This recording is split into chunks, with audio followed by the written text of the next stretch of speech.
Good morning ninth class. बेटा ये आपकी आज की वर्कशीट है, वर्कशीट नंबर 28।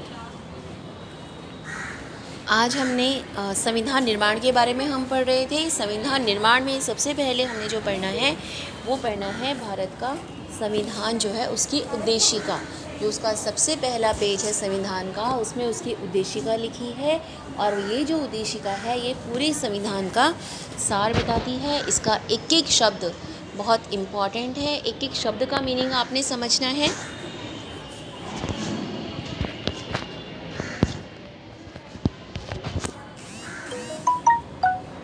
हम भारत के लोग भारत को एक संपूर्ण प्रभुत्व संपन्न समाजवादी पंथ निरपेक्ष लोकतांत्रिक गणराज्य बनाने के लिए तथा उसके समस्त नागरिकों को सामाजिक आर्थिक और राजनीतिक न्याय, विचार अभिव्यक्ति, विश्वास, धर्म और उपासना की स्वतंत्रता, प्रतिष्ठा और अवसर की समता प्राप्त कराने के लिए तथा उन सब में व्यक्ति की गरिमा और राष्ट्र की एकता और अखंडता सुनिश्चित करने वाली बंधुता बढ़ाने के लिए दृढ़ संकल्प होकर अपने इस संविधान सभा में आज तारीख 26 नवंबर 1949 मार्गशीर्ष शुक्ल सप्तमी संवत 2006 विक्रमी को एतद् द्वारा इस संविधान को अंगीकृत, अधिनियमित और आत्मार्पित करते हैं। ये हमारे संविधान की किताब का सबसे पहला पेज है जिसे संविधान की उद्देशिका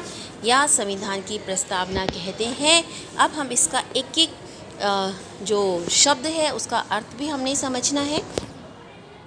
हमारे संविधान के निर्माण के पीछे क्या दर्शन है, इसका जवाब संविधान की प्रस्तावना को समझने से ज्ञात हो जाता है कि हमने संविधान क्यों बनाया, क्या हमारा मकसद था संविधान बनाने का, संविधान में क्या निहित है, क्या उसका सार है। ये सब किससे पता चलता है? संविधान की उद्देशिका या संविधान की प्रस्तावना से। इसमें वह दर्शन है जिससे पूरे संविधान का निर्माण हुआ है। भारत के संविधान की शुरुआत बुनियादी मूल्यों के साथ होती है जिसे संविधान की प्रस्तावना या उद्देशिका कहते हैं। अब जो संविधान अभी जो हमने उद्देशिका पढ़ी उसमें जो शब्द थे, एक एक शब्द का मीनिंग देखिए। सबसे पहला, हम भारत के लोग। हम भारत के लोग का तात्पर्य है कि जो अंतिम सत्ता है, जो अल्टीमेट शासन है वो किसका है? जनता का है। और सबसे बड़ा क्या है? संविधान है। ना कोई प्रधानमंत्री है, ना राष्ट्रपति है, सबसे बड़ा संविधान है। प्रभुत्व संपन्न, बहुत इम्पॉर्टेंट। प्रभुत्व संपन्न का अर्थ है कि भारत अपने फैसले लेने के लिए स्वतंत्र है और हम जो फैसले लेंगे, हमारे फैसले किसी बाहरी शक्ति द्वारा नियंत्रित नहीं है, किसी बाहरी शक्ति का हमारे ऊपर दबाव नहीं होता है। समाजवाद का अर्थ होता है कि सरकार ज़मीन और उद्योग धंधों की हकदारी से जुड़े कानून इस तरह बनाए कि ऐसा ना हो कि संसाधन कुछ ही हाथों में सिमट कर रह जाएं और बाकी लोगों को कुछ ना मिले। पंथ निरपेक्ष, मोस्ट इम्पॉर्टेंट। पंथ निरपेक्ष बोलिए या धर्मनिरपेक्ष बोलिए, इसका अर्थ है कि भारत में सभी धर्मों को समान माना गया है, सभी व्यक्तियों को छूट है, वो किसी भी धर्म का पालन कर सकते हैं और राज्य का अपना कोई विशेष धर्म नहीं होगा। लोकतंत्रात्मक का अर्थ है ऐसी शासन व्यवस्था जहां जनता अपना शासक खुद चुनती है और जिस शासक को चुना जाता है वो जनता के प्रति जवाबदेह होती है। गणराज्य, बहुत इम्पॉर्टेंट। हमारा देश गणराज्य है और आप गणतंत्र दिवस भी मनाते हैं। तो गणराज्य का अर्थ क्या है? गणराज्य का अर्थ है कि देश में जो शासक सर्वोच्च शासक होगा, हमारे देश का सर्वोच्च शासक कौन है? राष्ट्रपति। तो जो सर्वोच्च शासक होगा वो चुनाव द्वारा चुना जाएगा, न कि किसी वंश या खानदान से होगा। जैसे हमारे राष्ट्रपति का चुनाव अप्रत्यक्ष रूप से होता है, वंशवाद के द्वारा नहीं। न्याय,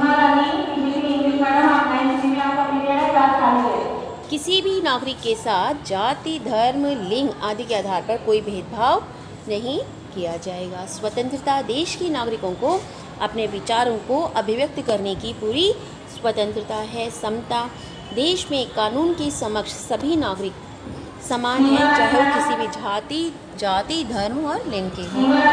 बंधुत्व, देश में सभी परिवार की तरह आचरण करें। बंधु की भावना मतलब एकता की भावना, प्यार की भावना। जैसे हम अपने परिवार में रहते हैं, ऐसे देश के सभी लोग एक परिवार की तरह रहें और आपस में भाईचारा बनाकर रहें। तो ये एक एक शब्दावली है उद्देशिका की।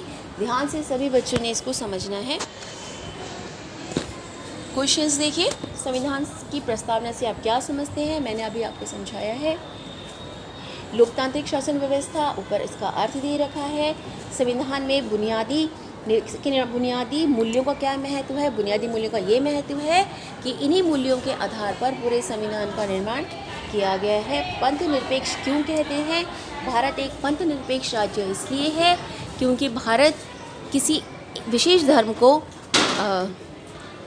विशेष धर्म को अहमियत नहीं देता, बल्कि भारत में सभी धर्मों का समान रूप से पालन किया जाता है।